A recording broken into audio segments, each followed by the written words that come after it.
नमस्कार, सादर जय जिनेंद्र। क्षमा ब्रेकिंग जैन न्यूज प्रतिदिन प्रातः, दोपहर एवं रात्रि में देश भर से संपूर्ण जैन समाज से संबंधित सही और सकारात्मक समाचारों के लिए देखना और सुनना न भूलें। साथ में आपसे विनम्र निवेदन है कि यदि आपने इस चैनल को सब्सक्राइब नहीं किया है तो कृपया अवश्य कीजिए और शेयर और लाइक करके धर्म प्रभावना में सहयोगी एवं सहभागी बनिए। इस प्रसारण के प्रायोजक हैं श्रीमान सुनील कुमार, श्रीमती रागिनी जैन, पुत्र शशांक जैन, शुभम जैन, पुत्र वधु प्रिया जैन, गुड़ावाला परिवार, मुंगावली जिला, अशोकनगर, मध्य प्रदेश। एक ऐसा दिन है जो हर्ष भी पैदा करता है और विषाद भी पैदा करता है। जब हम उनके गुणों की ओर जाते हैं, उनकी लक्ष्य की प्राप्ति की ओर जाते हैं,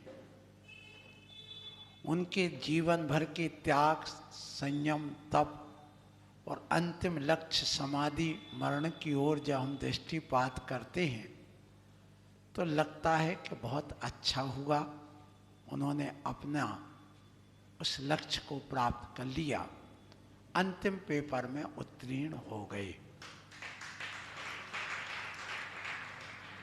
साधु जीवन का अंतिम पेपर समाधि है, पंडित मरण है। इस पंचम काल में पंडित मरण हो सकता है, लेकिन पंडित मरण नहीं होता है। पंडित मरण अरहंत परमेष्टि का होता है और पंडित मरण आचार्य, उपाध्याय और साधु परमेष्टि का होता है। इस मरण में हर्ष भी है और विषाद भी है। विषाद, दुख इसलिए है कि हमने ऐसे गुरु को खोया है, वो इस दुनिया में अब नहीं है। स्वर्ग लोक की दुनिया में होंगे, लेकिन इस मृत्यु लोक की दुनिया में नहीं है। लेकिन उनके बताए सिद्धांत, उनका दिया क्या शिथिलाचार किस कारण से आता है, ये बात हमें समझना है। आचार्य गुरुवर विद्यासागर जी महाराज हों, चाहे अभिनंदन सागर जी महाराज हों, चाहे विपुल सागर जी महाराज हों, चाहे वीर सागर, शिव सागर, धर्म सागर जी, अजित सागर जी, श्रेयांश सागर जी, शांति सागर जी, जितने भी इस परंपरा के आचार्य हुए हैं, इन किसी भी महाराज ने थोड़ा भी शिथिलाचार का समर्थन नहीं किया। क्यों? शिथिलाचार के कारण हैं अनेक। उनमें पहला कारण है अज्ञानता, इसलिए उन्होंने अज्ञानता को हटाया है। समय सार और मूलाचार को पढ़ करके मुनियों के आचरण का ज्ञान प्राप्त किया है, इसलिए उनके जीवन में शिथिलाचार नहीं आया। दूसरा कारण है शिथिलाचार का भौतिकता। उन्होंने कभी भौतिकता की ओर दृष्टिपात नहीं किया। सुख सुविधाओं के लिए एसी, कूलर आदि का कभी प्रयोग नहीं किया। भौतिक सुविधाओं का उन्होंने कोई सहारा नहीं लिया, इसलिए वो शिथिलाचार से बच गए। फिर कहा गया शिथिलाचार का कारण है स्वार्थ। सो उन्होंने कभी स्वार्थ सिद्धि नहीं की। स्वार्थ सिद्धि करने वाले दूसरों की प्रशंसा करते हैं। स्वार्थ सिद्धि करने वाले अपने व्रतों में दोष लगा लेते हैं। स्वार्थ सिद्धि करने वाले वो अलग दिखते हैं, इसलिए उन्होंने कभी स्वार्थ सिद्धि में नहीं, परमार्थ में लगे रहे। फिर इसके बाद आता है कि शिथिलाचार का कारण है ख्याति, पूजा, लाभ, लोभ, लालच। तो उसमें वो कभी नहीं पड़े। उनके लिए कभी ये नहीं कि मेरे साथ बड़े बड़े घोड़ा, गाड़ी, हाथी, ऊंट चले, उनके अंदर कभी ये विचार नहीं आया हाँ, श्रावक अपनी भक्ति से ले जाता है, ले गया, ये बात अलग है। लेकिन उन्होंने कभी अपने मुख से ये नहीं कहा कि मेरे साथ ऐसे बाजे होना चाहिए, ऐसा घोड़ा होना चाहिए, ऐसा हाथी होना चाहिए, इतने रथ होना चाहिए, इतने लोग होना चाहिए, इतने बाजे वाले होना चाहिए। ये कभी कोई साधु नहीं कहता है, और जो नहीं कहता उसके जीवन में कभी सतलाचार नहीं आता है। इसलिए जो ख्याति पूजा लाभ से परे हैं, स्वार्थ से परे हैं, भौतिकता से परे हैं, अज्ञानता से ऊपर हट गए हैं और नियम से विज्ञान ध्यान तप में रहते हैं, ऐसा साधु कभी सतलाचारी नहीं होता। हमारे दिगंबर साधु इसलिए सतलाचारी नहीं है क्योंकि इनसे भी परे हैं, इसलिए वो पूज्य हैं, श्रेष्ठ है, और यही श्रेष्ठता का थर्मामीटर है जिसमें वह उत्तीर्ण हुए हैं। इसलिए आज उनके इस समाधि दिवस पर मैं बार बार नमन करता हूँ। हे गुरुवर, आपने जो हमारे लिए मार्गदर्शन दिया है, ज्ञान दिया है, आपने जो आचरण दिया है वो हमारे जीवन में है और आगे भी बना रहे। सो ये निश्चित है, आप गए हैं, हमें भी जाना है, क्योंकि हर शख्स को यहाँ मौत ने घेरा है। तन की डाली पर कुछ दिन रैन बसेरा है, और मत गमाओ व्यर्थ में अपने समय को मेरे बंधुओं, क्योंकि 4 दिन की चांदनी भर अंधेरा है। क्यों इतना अहंकार करते हो? 4 दिन की चांदनी मिली है, फिर अंधेरा ही अंधेरा है। यदि तुमने अपने जीवन में आचरण को नहीं अपनाया, इस संयम को नहीं अपनाया, इस संलेखना को नहीं अपनाया, तो जहाँ नरकों में अंधेरा अंधेरा है वहाँ जाना पड़ेगा। यदि अपने जीवन में इसको अपना लिया है तो फिर कभी अंधेरा आने का सवाल ही नहीं, क्योंकि आत्मा का प्रकाश जहाँ फैल जाता है, जहाँ पर केवल ज्ञान रूपी सूर्य का उदय हो जाता है, वहाँ अंधकार का तो कभी सवाल आता ही नहीं। अब इसके बाद में बात आती है कि आप अपने जीवन में ना तो किसी जीव को सताना, ना अपने आप को सताना। हम लोग अपने आप को सता नहीं रहे हैं, बल्कि साधना कर रहे हैं। जहाँ पर आप विचार करना, यदि आपके दुकान में ग्राहक पर ग्राहक आ रहे हों और सुबह से भोजन ना किया हो और उसके बाद भी नोट की गिट्टियां आ रही हों, तो वहाँ तुम्हें कष्ट होता क्या? भूख प्यास का भूल ही जाते हैं, वो आपको और आनंद आता है। इसी प्रकार हम इस व्रत उपवास को करके, इतने ठंड गर्मी को सहन करके, दिगंबर अवस्था में भी हमें पता है कि हमारे पुण्य की बाढ़ आ रही, गिट्टियाँ की गिट्टियाँ आ रही हैं, तो हमें कोई कष्ट का अनुभव नहीं होता है, बल्कि वह साधना होती है।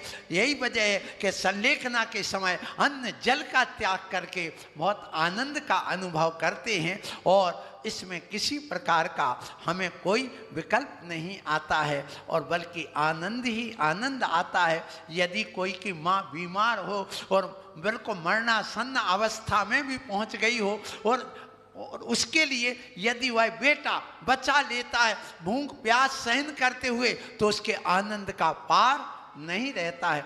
इसी प्रकार हम मरते दम तक अपने इस रत्नत्रय का पालन करते हुए उस धर्म को बचा करके प्राण त्यागते हैं, तो हमें भी आनंद ही आनंद होता है। सो यहाँ पर आज इस संलेखना दिवस के अवसर पर आपसे यही कहूँगा कि आप अपने जीवन में बस वैराग्य धारण करना, उस मुर्दे जैसा वैराग्य धारण करना। मुर्दे जैसा वैराग्य, हाँ, क्यों मुर्दे जैसा वैराग्य? क्यों?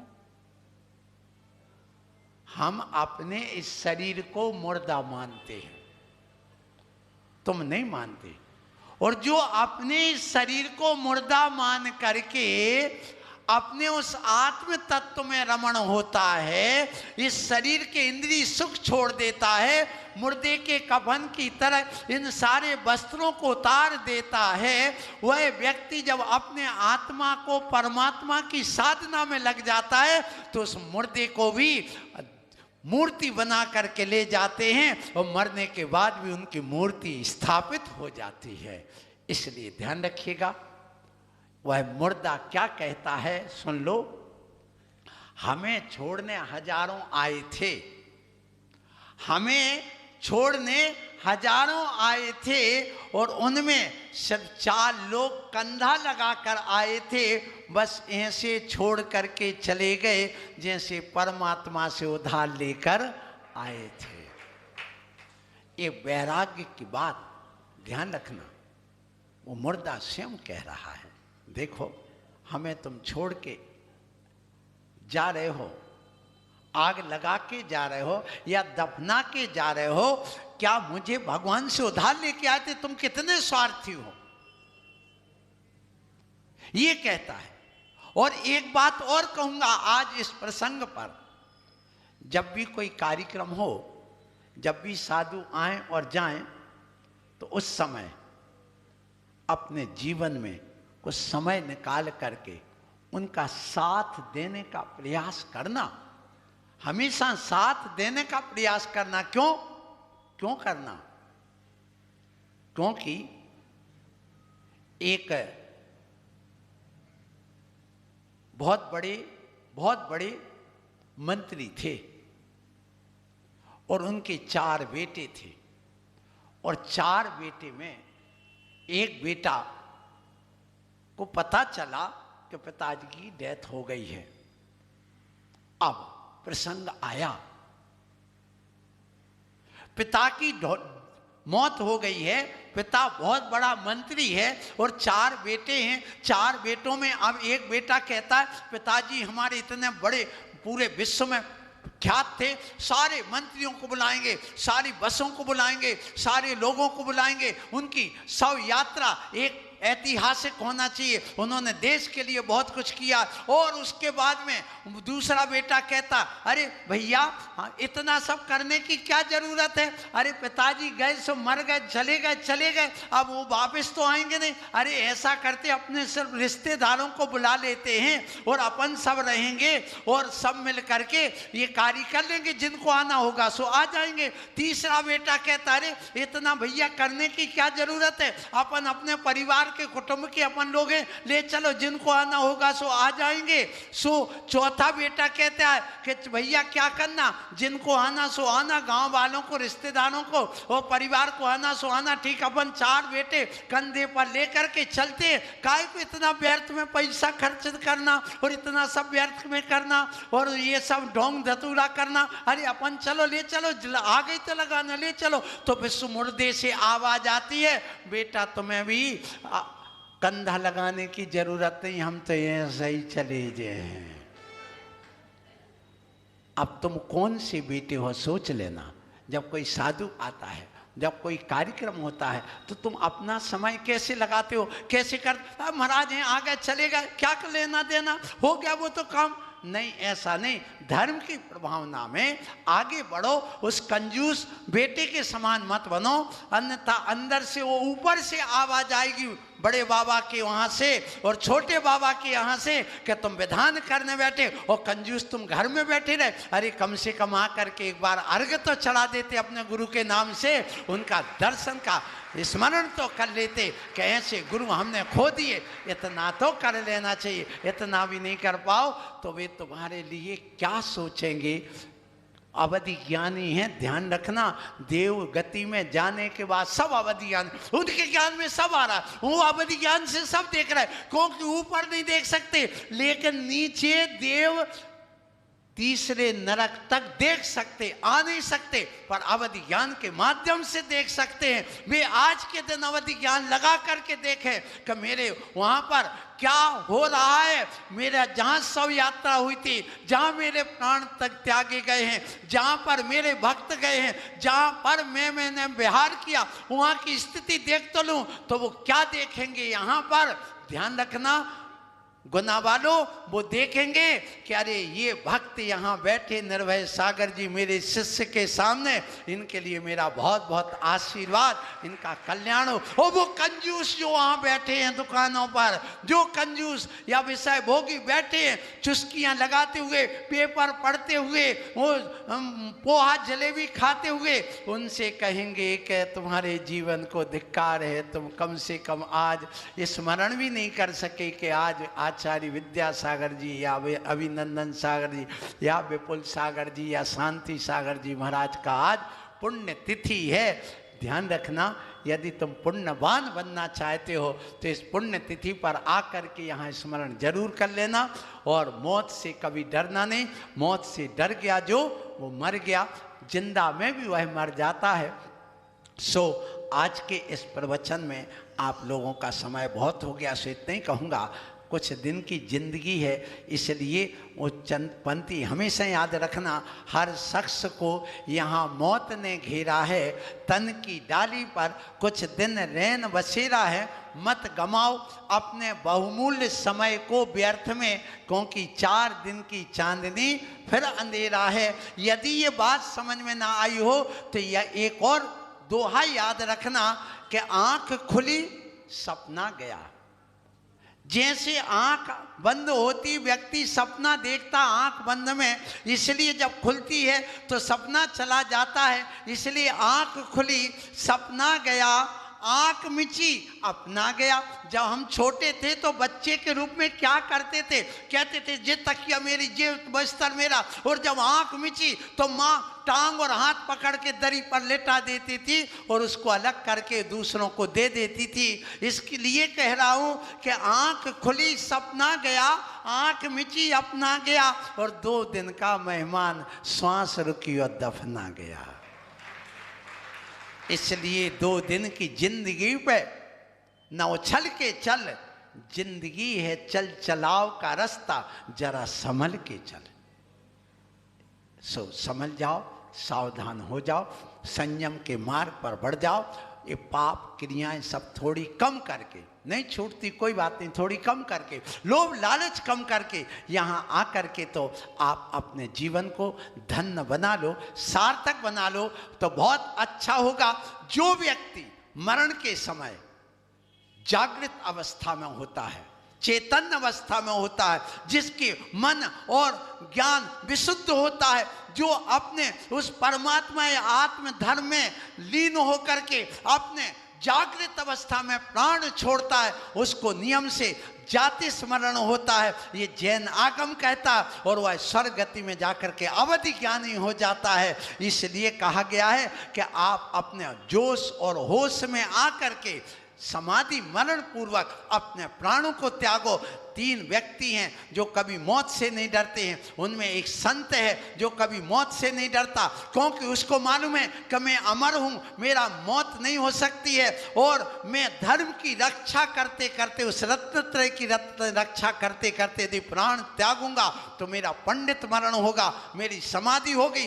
दूसरा सैनिक है जो कभी मौत से नहीं डरता है। वो सोचता है मेरे प्राण निकल जाएंगे, मैं देश के लिए प्राणों को न्यौछावर करूंगा, मैं शहीद हो जाऊंगा और शहीद होकर के मर करके भी मैं अमर हो जाऊंगा। और तीसरा एक शिशु है जो कभी मौत से नहीं डरता। उसको पता है कि मैं मर करके भी अमर हो सकता हूं, क्यों? उसको मौत का ज्ञान ही नहीं। और यदि है भी तो उसको मालूम है ऊपर से यदि बच्चा नीचे गिरता है, माँ खड़ी है, उसको मालूम है कि माँ मुझे संभाल लेगी, मुझे मौत से कोई डर ही नहीं है। इसलिए हम बच्चे की तरह भी हो जाए, भगवान के चरणों में समर्पित हो जाए कि जिनवाणी माँ और प्रभु पिता हमारे हमें संभाल लेंगे और मर भी जाएंगे तो कोई चिंता की बात नहीं है। इसलिए मौत से कभी डरना नहीं। मौत आएगी निश्चित बात है, लेकिन मौत को महोत्सव बना लो। कब? जब तुम जागृत अवस्था में संलेखना पूर्वक मरण करोगे तब। इसलिए जितने लोग भी यहाँ पर ये शनि देवता बैठे हैं उन जिससे जरूर कहूँगा, शनि देवता का अर्थ आप समझते होंगे। 60 साल से अधिक के जितने व्यक्ति हैं ये जब सब कौन हैं? शनि देवता हैं। इनको सावधान रहना चाहिए और वे आकर के इस मोक्ष मार्ग में बढ़ें। और बताऊंगा शनि देवता कैसे क्या होते, आज नहीं कभी और बताऊंगा, क्योंकि आपका विधान बाकी है। यहीं पर वाणी को विराम दूंगा कि आज आचार्य गुरुवर विद्यासागर जी महाराज का आज समाधि दिवस है। उस पर आप लोगों ने आज का ये उपदेश सुना है और ये इसलिए कि हमारी भी अच्छे ढंग से संलेखना समाधि हो। दिन रात मेरे स्वामी मैं भावना ये भाऊं, देहांत के समय में तुमको न भूल जाऊं। इसी भावना क्षमा breaking Jain news YouTube channel पर विज्ञापन देकर धर्म प्रभावना में बने सहभागी। विज्ञापन देने हेतु संपर्क कीजिए मोबाइल नंबर 9026900740 एवं समाचार एवं वीडियो भेजने हेतु व्हाट्सएप नंबर 9335236222। क्षमा breaking Jain news YouTube channel देखने के लिए आपको बहुत बहुत धन्यवाद। सादर प्रणाम, सादर जय जिनेंद्र।